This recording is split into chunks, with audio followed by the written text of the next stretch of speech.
ഈശോപ്പയ്ക്കും ഈ പ്രത്യക്ഷീകരണത്തിൻ്റെ സാക്ഷിയാക്കി എന്നെ ഉയർത്തേന്, എന്നെ ഈ സന്നിധിയിൽ ഉയർത്തിയ ഞാൻ കോടാനുകോടി നന്ദി സ്തുതി അർപ്പിക്കുന്നു. എൻ്റെ പേര് ഷീബ ആൻഡ്രൂ. ഞാൻ തോപ്പുംപടി സെൻറ്റ് മൈക്കിൾസ് ഇടവക അംഗമാണ്. എനിക്ക് കിട്ടിയ വലിയ അനുഗ്രഹത്തെക്കുറിച്ച് സാക്ഷ്യം പറയാനാണ് ഞാനിവിടെ നിൽക്കുന്നത്. ഞാനിവിടെ വന്ന് ഉടമ്പടി എടുക്കുന്നത് 17/10/2022 അതെനിക്ക് ശരീരം മൊത്തം ജോയിൻറ്റ് പെയിനും വേദനയുമായി ഒട്ടും തന്നെ അനങ്ങാനും വയ്യാതെയും സ്ഥിരം മരുന്ന് കഴിച്ചും ഹോമിയോ, ആയുർവേദം, ഇംഗ്ലീഷ് ഇങ്ങനെ മാറി മാറി ഓരോ ദിവസം കഴിക്കും. ഹോമിയോ മരുന്ന് എപ്പോഴും എൻ്റെ ബാഗിലുണ്ടാവും. അത് ഒരു കുറവുണ്ടാവില്ല. അത് ഇന്ന് തീർന്ന അന്ന് തന്നെ പിറ്റേ ദിവസം രാവിലെ പോയി പിന്നെയും മരുന്ന് വാങ്ങിക്കും. ഇങ്ങനെ വർഷങ്ങളായി 36 വർഷത്തോളം ഞാൻ ഈ മരുന്ന് കഴിച്ചുകൊണ്ടിരിക്കണേണ്. 36 വർഷം ജോയിൻറ്റ് പെയിനായിട്ട് 36 വർഷമായി ഞാൻ മരുന്ന് കഴിച്ചുകൊണ്ടിരിക്കുകയായിരുന്നു.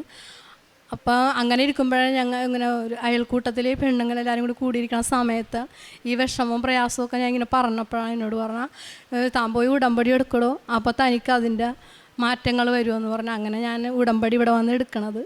ശരിക്കും അതെന്താണെന്ന് പോലും അറിയാതെ ഞാൻ ഇവിടെ വന്ന് ഉടമ്പടി എടുത്തത് കുമ്പസാരിക്കണമെന്നുള്ളത് അതൊക്കെ പിന്നീടാണ് ഞാൻ അറിയുന്നത്. കേട്ട പാടെ കേൾക്കാത്ത പാടെ പിറ്റേ ദിവസം രാവിലെ തന്നെ ഞാൻ വെളുപ്പിനെ വണ്ടിക്ക് ഇവിടെ വന്ന് ഉടമ്പടി എടുക്കുകയുണ്ടായി. ഉടമ്പടി എടുത്ത ആ നിമിഷം മുതൽ എനിക്ക് എന്തോ ഒരനുഭവം എൻ്റെ ശരീരത്തിലുണ്ടായിരുന്നു.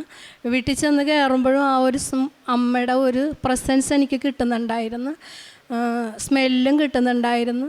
അതിനുശേഷം ഞാനെന്ന ഉടമ്പടിയിൽ എൻ്റെ അസുഖം വെച്ചിട്ടുമില്ല. ഞാൻ വെച്ചിരിക്കുന്നത് വേറെ കാര്യങ്ങളാണ് വെച്ചിരിക്കുന്നത്. വഴിയില്ല, എനിക്ക് വെള്ളമില്ല, അങ്ങനെ പല പ്രശ്നങ്ങളുമായിട്ടാണ് ഞാനിവിടെ വന്നത്.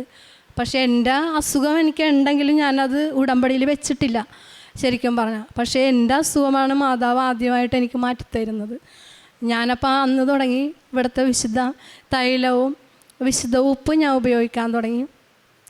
രാവിലെ തന്നെ ഉറക്കമുണർന്ന് എണീക്കുമ്പോൾ അച്ഛൻ്റെ പ്രാർത്ഥന, അന്നേരം അച്ഛൻ്റെ പ്രാർത്ഥനയല്ല, നമ്മുടെ ബുക്കിലുള്ള പ്രാർത്ഥനയാണ് ആ ടൈമിൽ 22.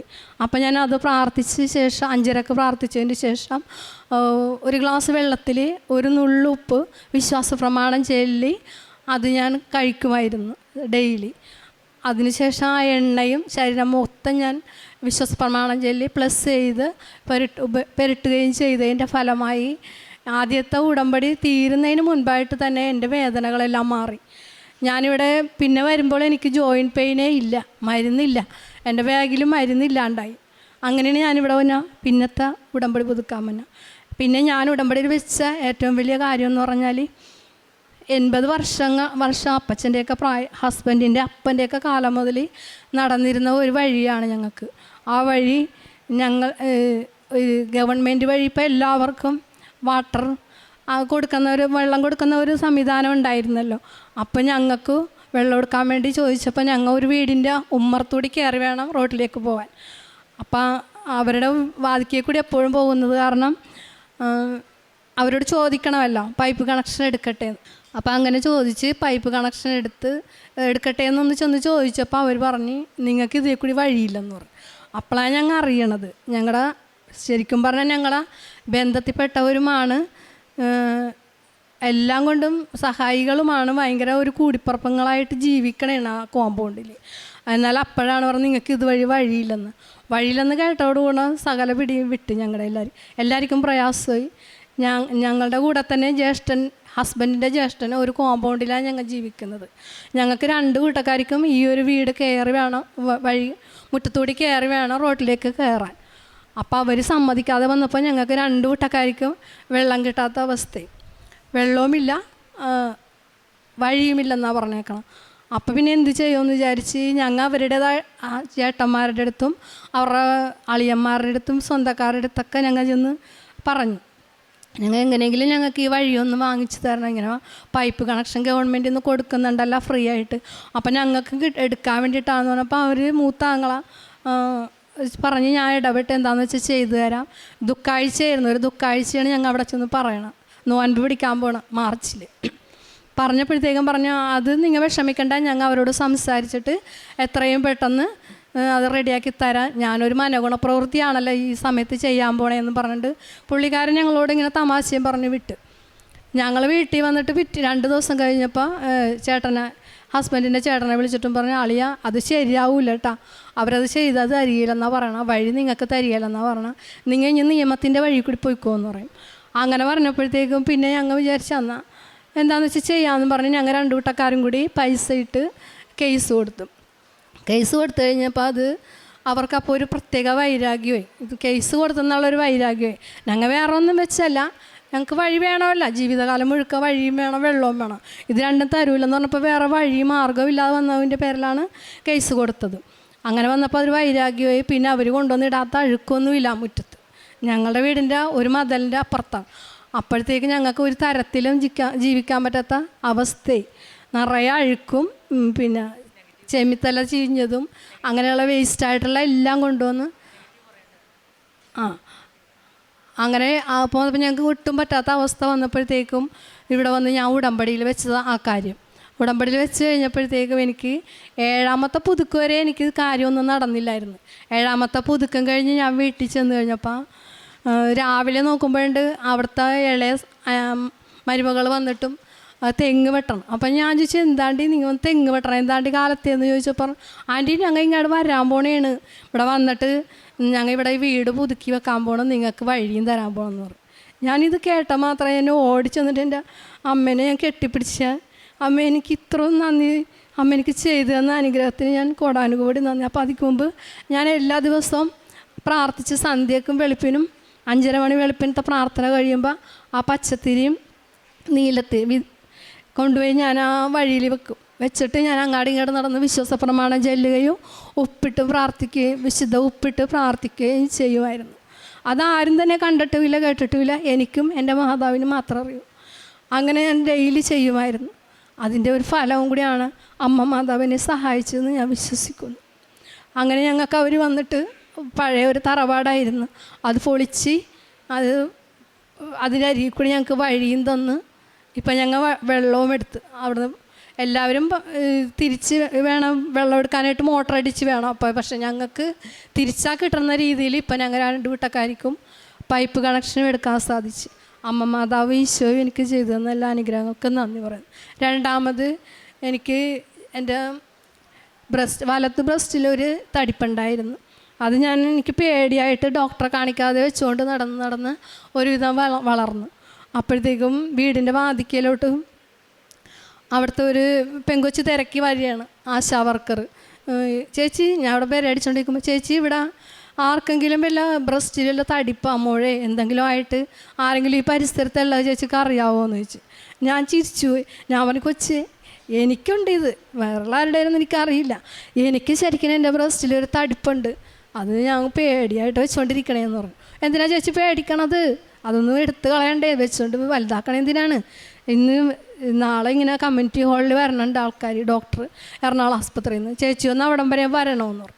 അങ്ങനെ ഞാൻ പിറ്റേ ദിവസം അവർ പിന്നെ തുടരെ വിളിച്ചുകൊണ്ടിരിക്കണേ, ഞാൻ ചെല്ലൂല്ല എന്ന് വിചാരിച്ച് പിറ്റേ ദിവസം തന്നെ ഞാനും ഹസ്ബൻഡും കൂടി അവിടെ ചെന്ന് ഡോക്ടർ അപ്പോൾ അവിടെ വന്നിട്ടുണ്ടായിരുന്നു എറണാകുളം ഹോസ്പിറ്റലിൽ.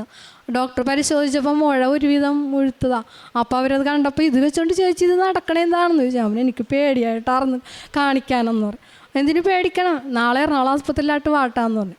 അങ്ങനെ അവിടെ ചെന്ന് അവിടുത്തെ മെയിൻ ഡോക്ടർ വന്ന് പരിശോധിച്ച് അവർ കലൂർ ക്യാൻസർ സെൻ്ററിലോട്ട് വിട്ടു, അവർക്ക് സംശയം.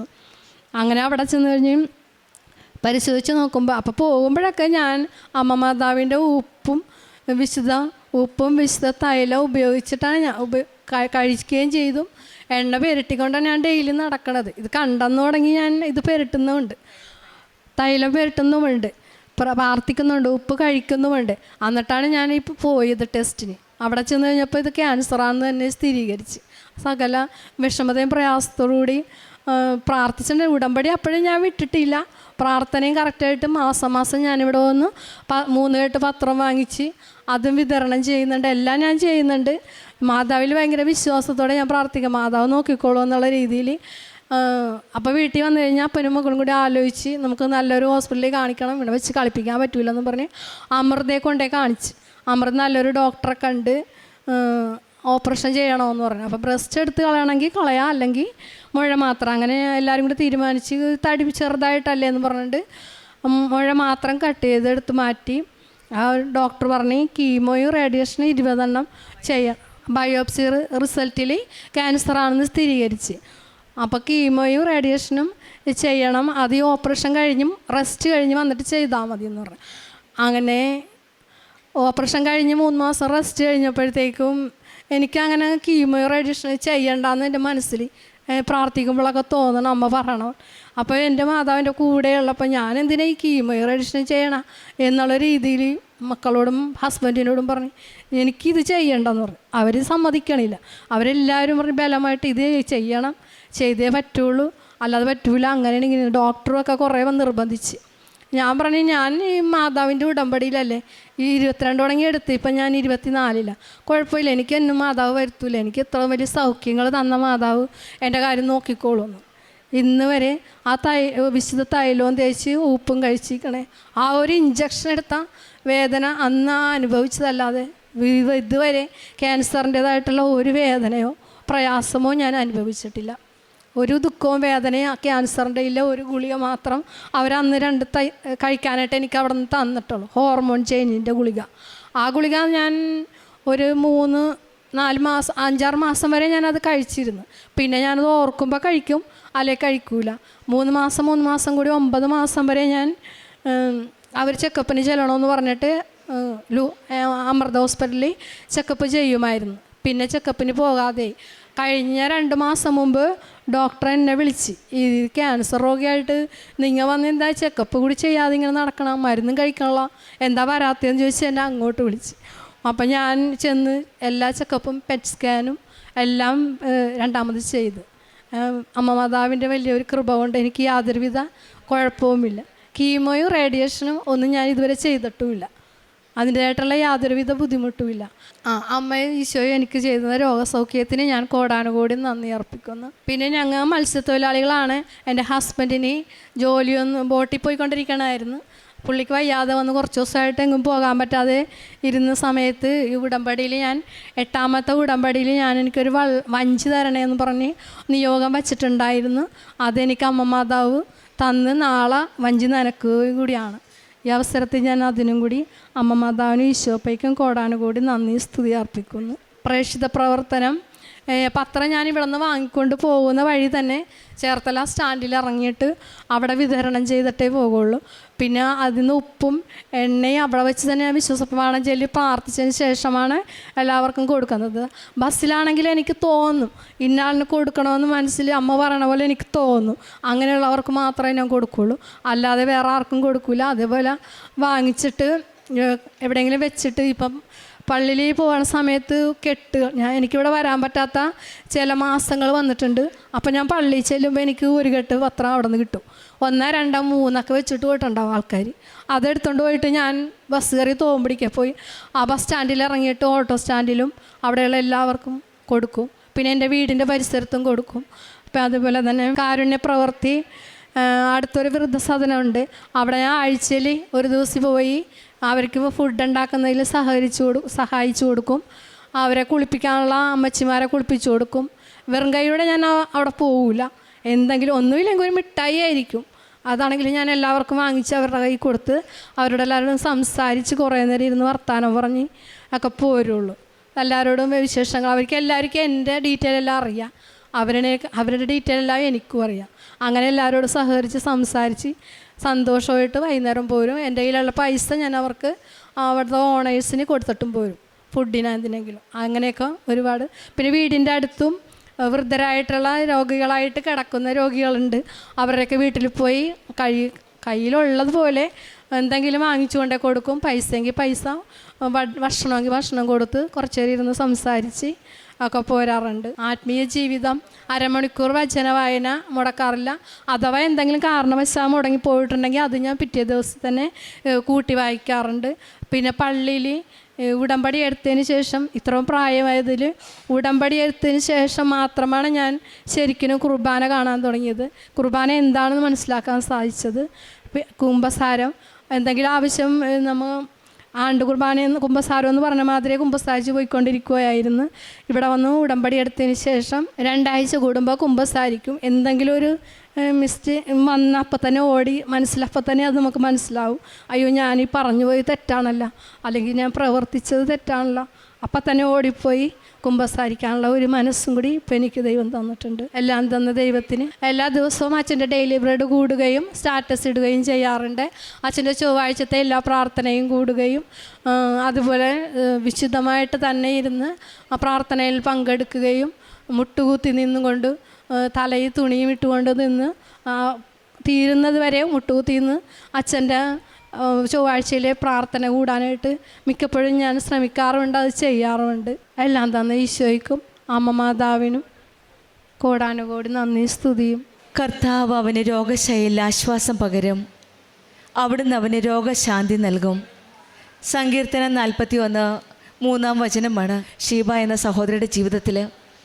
ഇത് സാധ്യമാകണമെങ്കിൽ ഈ മകള് നല്ലൊരു ആത്മീയതയിൽ ഒരു ആസ്തിയുണ്ട്. കാരണം ഉടമ്പടി ജീവിതം വളരെ സത്യസന്ധമായിട്ട് ആത്മീയമായിട്ട് എല്ലാ കാര്യവും വ്യക്തമായിട്ട് നിബന്ധനകളനുസരിച്ച് ജീവിച്ച ഒരു സഹോദരിയാണ്. ആത്മീയ ജീവിതത്തിൽ പറഞ്ഞതും പ്രവർത്തിച്ചതിലും എന്തെങ്കിലും തെറ്റുണ്ടെങ്കിൽ അന്നേരം ചെന്ന് കുമ്പസാരിക്കുമെന്നാണ്.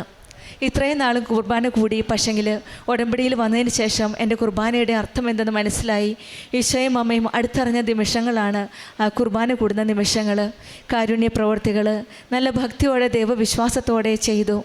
മനുഷ്യന് അസാധ്യമായത് ദൈവത്തിന് സാധ്യമാകുമെന്ന ഉറച്ച വിശ്വാസത്തോടെയാണ് കാരുണ്യ പ്രവൃത്തികളും ആത്മീയ ജീവിതവും ആ ഉടമ്പടിയുടെ നിബന്ധനകൾ അനുസരിച്ച് പാലിച്ച് ജീവിച്ചതിൻ്റെ ഫലമായിട്ടാണ്, ഒരു ആത്മീയ ആസ്തിയിലൂടെയാണ് ഈ മകൾക്ക് ഇന്ന് പരിശുദ്ധ അമ്മയുടെ മധ്യസ്ഥതയിലൂടെ പൂർണ്ണമായിട്ട് സൗഖ്യം ലഭിച്ചത്. ഈശോയുടെയും അമ്മയുടെയും ആ സാന്നിധ്യവും നമ്മൾക്ക് ലഭിക്കുവാനായിട്ട് നമുക്ക് പ്രാർത്ഥിക്കാം.